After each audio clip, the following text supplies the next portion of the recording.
अरे माई अरे ई तो बहुत तीत बा केहू बा हो ए अरे कोनो चला कोनो सुनता रे ए बबनी अरे हाँ पाहुन हाँ क्या कहते हैं फूफा हाँ पाहुन एक काम करी ना और ललकी गड़िया में बैठी ना रौरा क्या कहनी है कहानी है कि पाहुन अरे ललकी गड़िया आगवा देखी ना 97 33 नायका पाहुन हूँ खड़ा बड़ा हाँ क्या कहते तीत लागल बा अच्छा तीत लागल बा ए पाहुन अरे पाहुन ई के हाँ फुआ प्रणाम ऑटोवे कहो ना विकास दे दी है पैसा हाँ क्या कहनी है तीत लागल बाटे तीत लागल बा पानी चाहत रहा अच्छा हाँ पानी के 4 गो बोतल कहीं ना महाराज तिलक रात में आई तो बोतल कब पहुंची क्या कहनी है हित कुटुंब का बैठा अच्छा एक मिनट पानी नहीं भेजतनी अरे ऊपर पड़ो इस साला मरचे खामोशी बोल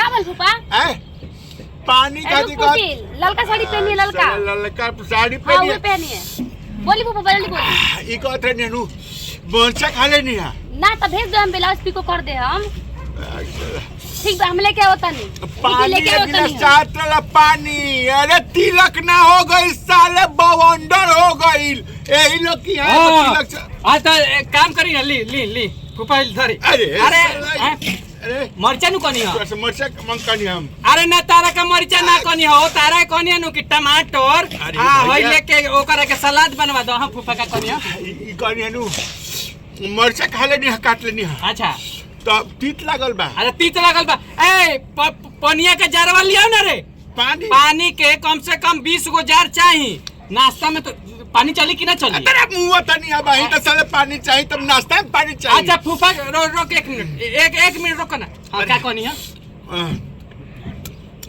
तीत लागल बा पानी एक गिलास मंगवाओ ना पानी रौरा चाहिए हां एक मिनट रुकी नु हां अरे यार दरी नीचे बिछाओ ना नीचे बिछाओ साले दरी नीचे बिछाओ साले मारे पीछे हो साले कुकुर कहीं का रे साला रौरा से थोड़े कहता नहीं दरी बिछावे के रे साला तुम पानी मांगता नहीं साले मरचा खइला बैठी तेरे तेरे दरी पानी चाहिए हां बैठी हम जाते बैठी अरे बाप रे बाप अरे ऊपर बोली फूफा बोली का अब क्या बोली भेवड़ा बोली ठीक बा आवा तू हम तैयार कर दे मोरा के तो यही पर ना बतियाओ ना तो हमरे से बतियाओ आवा तू बोली फूफा बोली अरे यही से बतिया ना तो हमरे से बतिया ना तो तू आवा ना फोन नीचे आवता नहीं हम लेके आवता नहीं बस जस चला सब मर से चला अरे बाप रे बाप आई भाई इस साला हां ली अरे ली पी हाँ अरे पानी मांगनी है साले पाइप मांगनी है अरे ये से हम अब दोबारा पटवत्र नहीं है तो हम आगे नहीं कहां पानी बा मर दे अच्छा पानी रोकना चाहिए 1 मिनट कह दे तनी साले अब एक मिनट रुको हां हेलो ए पंडित जी के पंडित जी ना घर लड्डू लिया ना रे चले फूफा का हो गइल काहे साले ए जे मुंह तन साले पानी खाती ना तला का हो गइल मरचा चाहिए तारा बैक साले मरचा ले ला ना तब का चाहिए तारा पानी हम हाला करते पानी पिए के बा और कौन सी हेलो लाभ साला अरे यार कय गो बार हां ना एक बात सुन ना अरे टेंटवा पीछे लागी आगे काहे लगाओ तारो टेंट लगाओ टेंट हां पीछे टेंट के जरूरी बा हां पानी की जरूरी बा पानी नु एक मिनट ए पानी लेके आओ तनी पानी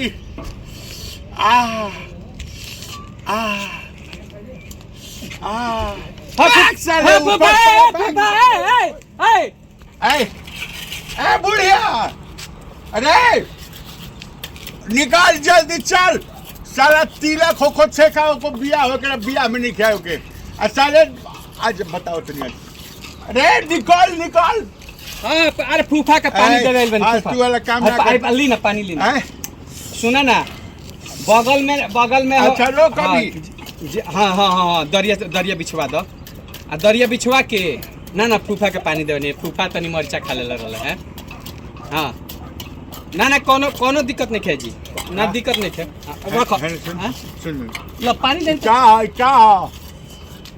का एक जोग पानी पी गइलो आए एक जोग पानी एक बूंद पानी डाला है मैं एक बूंद रहला।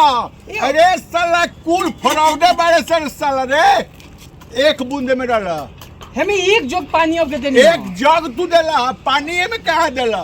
देखो फूफा तेरा खिसिया के बाद खिसिया है, लेकिन आज तिलक बाबे आज मत खिसिया। चिड़िया खा जो किते में पानी रहला, एक बूंद पानी ना रहला में। निकाल बुढ़िया। अच्छा ये बात सुन, ई कथी कहो? निकाल। ए सुना सुन निकाल। ए निकली है, हाँ। आज तिलक चढ़ता के रे, हाँ? आज परिछी है उ है। हैं? बात सुन हई एम कथी कही?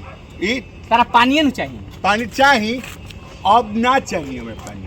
हमरा मरचा पानी- खइबो? हैं? मरचा खइबो? मरचा साले खइला दादी, हम मुंह तानी मरचा खाके। भूंजा खइबो? भूजा खाते नहीं हम। त का खइबो? चुस्ता खइबो? अरे साला चूस्ता ते खिएबे तू हमारे 56 भोग खिया देबे, मुंह जाए तब। साले रे जब मरचा खा के मुंह तानी तीता लागल अरे बाटे। ताला ताला जानता देबो, तिलक बाबे सब लोग आवता जाता है। एक मिनट होगा।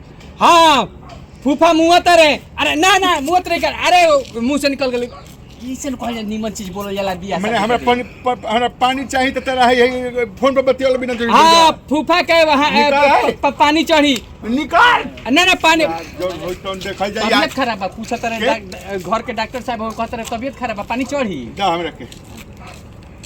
हेलो डॉक्टर साहब, सुन मरचा हम खा ले बानी, हमरा तीत लागल बाटे। ई साला जौन आवत रे साला कोनो मौसा मौसी कोनो फुआ ए सर हमरा के कोनो कुकुर नहीं का पूछे वाला तीता लागल बाटे। कहत नहीं आधा गिलास पानी हमरा के दे दे सर। एगो सर है ले आई एथी के है बाटे, ले आई मंगरुआ एथी का कहला जग में, कहते पानी पिया, जग खोलनी पानी नहीं खे। अब बताइए सालन की है 1 मिनट ठहरे लायक बाका। सुनी हमरा पानी हेलो ना रखी ना ना पानी चढ़ावे के 1 मिनट ना रहले, 1 मिनट पानी का बोरिंग गड़ाई तारा हैं? खातिर बोरिंग हम मुझे जब तारे बोल। अरे मोके न मोर जे तारा के मुंह दिए ही। ऐसा तो पाइप ले लेते उन पानी। अरे हम दुआर पटवा तनी हमरा ना बुझाइल। सुनो हां फूफा, अभी हम तारा के बिस्लेरी के बोतल लेके आवतनी। कौन सी बिस्लेरी के? ई का है बिस्लेरी? बिस्लेरी ना हो का बिस्लेरी पानी के बोतल होला, बिस्लेरी के बोतल। हमरा कुछो बा पानी चाहत रहला, पानी ना देला। हां फूफा ना रही चलल है। बोलो बजरंग। सुनो ना हाँ। हेते हेते रसगुल्ला केकरा खातिर लेल बनी? ए चल त मुझे जाता रसगुल्ला के। अरे कैसे मर जइबा? ए सर अब बड़ा तीत लागल बाटे। अरे तीत लागला से क्यों मर जाला? हां तो का हो जाला? ए क्या? तीत लागला से मरेला हाँ, तो का ना। होला? यही जी बैठो हम लेके आवत। हां अच्छा चल उतना कहत ऐसा चला कम से कम लड़का लगी साला ई खा खड़ा बड़ा से साला ई पर हुदा थवा के सब चक्कर सब नयका पहुनवा के चक्कर है। हम जानते नहीं हमनी के इज्जत नहीं खे, अब हमनी के इज्जत नहीं खे। आई साले अब गइले तो अब उन्हें काजे ने फोन पर बतिये है कि ले है कि ना ले है, हाथ में देर से तो नहीं खन ले आओ। तो अब साले ऊपर पड़ तू आ चलले फूफा।